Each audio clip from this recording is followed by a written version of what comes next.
Assalamualaikum warahmatullahi wabarakatuh. Saya Ginaya Yang Latifah dari semester 4 Prodi PGMI akan mempresentasikan mengenai efektivitas teori learning community dalam meningkatkan keaktifan dan pemahaman siswa kelas 4.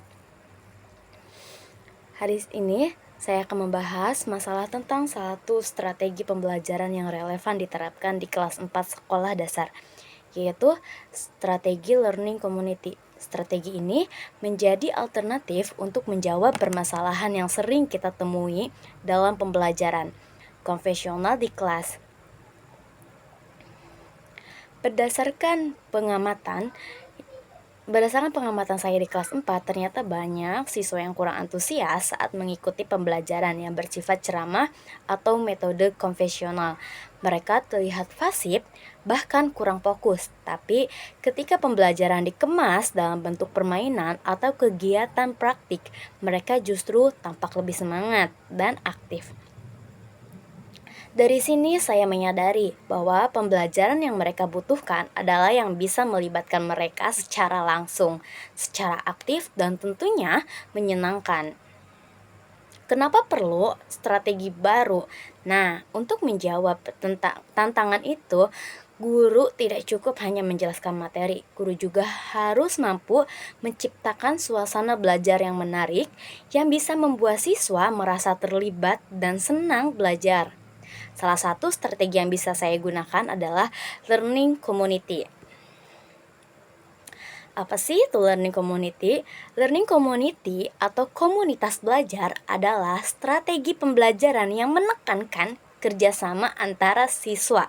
Jadi, siswa diajak untuk berdiskusi, saling menghargai, saling berbagi pengalaman, dan memecahkan masalah bersama dalam kelompok. Dengan begitu, pembelajaran tidak satu arah. Anak-anak bisa belajar dari temannya, itu justru membuat mereka lebih mudah memahami materi.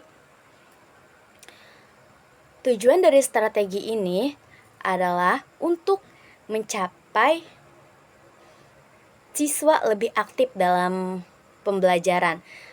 Itu yang pertama. Untuk yang kedua, melatih kemampuan komunikasi mereka. Ketiga, membangun rasa tanggung jawab. Dan yang paling penting adalah membantu mereka memahami materi dengan lebih baik, karena belajar melalui pengalaman dan interaksi.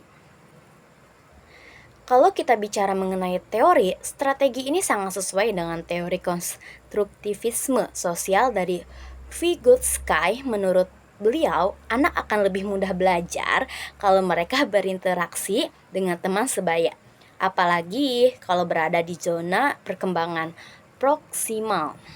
Strategi ini juga sejalan dengan teori Piaget, di mana anak usia SD berada di tahap operasional konkret. Mereka lebih mudah belajar lewat praktik langsung, bukan hanya mendengarkan, menjelaskan. Dan tentu saja ini juga sesuai dengan pendekatan humanistik yang menekankan pentingnya rasa nyaman dan keterlibatan emosional dalam belajar. Contoh, di kelas saya ambil contoh pembelajaran IPA dengan topik jenis-jenis sumber energi. Nah, guru bisa membagi siswa ke dalam kelompok-kelompok kecil, lalu memberikan gambar-gambar seperti energi matahari, energi angin, air, dan sebagainya. Setiap kelompok berdiskusi, mencatat atau menggambar hasil diskusi mereka, lalu mempresentasikannya ke teman-teman lain. Guru di sini bukan sebagai pemberi materi, tetapi sebagai fasilitator, mendampingi, memberi arahan, dan memotivasi.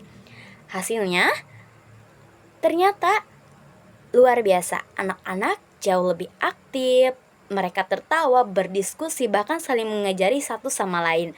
Dan yang menarik, mereka lebih mudah mengingat materi karena mereka terlibat langsung dalam prosesnya. Dari pengalaman ini, saya belajar bahwa tidak semua anak bisa cocok dengan metode ceramah. Kita sebagai pendidik harus peka terhadap kebutuhan mereka. Mungkin hari ini strategi learning community cocok, tapi di lain waktu kita bisa gunakan pendekatan lain yang penting. Kita tidak terpaku pada satu cara. Dapat kita simpulkan, bahwa learning community ini bukan hanya strategi yang efektif tapi juga menyenangkan yang mendorong anak-anak untuk aktif, berpikir, bekerja sama, dan merasa dihargai. Dengan kata lain, strategi ini membantu kita menciptakan pembelajaran yang tidak hanya inovatif tapi juga bermakna. Akhir kata, saya percaya bahwa setiap anak punya cara belajar yang berbeda. Tugas kita sebagai guru adalah menciptakan ruang bagi mereka untuk tumbuh, belajar, dan berkembang sesuai dengan cara mereka masing-masing. Sekian, terima kasih atas presentasi saya. Terima kasih atas perhatiannya. Wallahul muwaffiq ila aqwamit thoriq. Wassalamualaikum warahmatullahi wabarakatuh.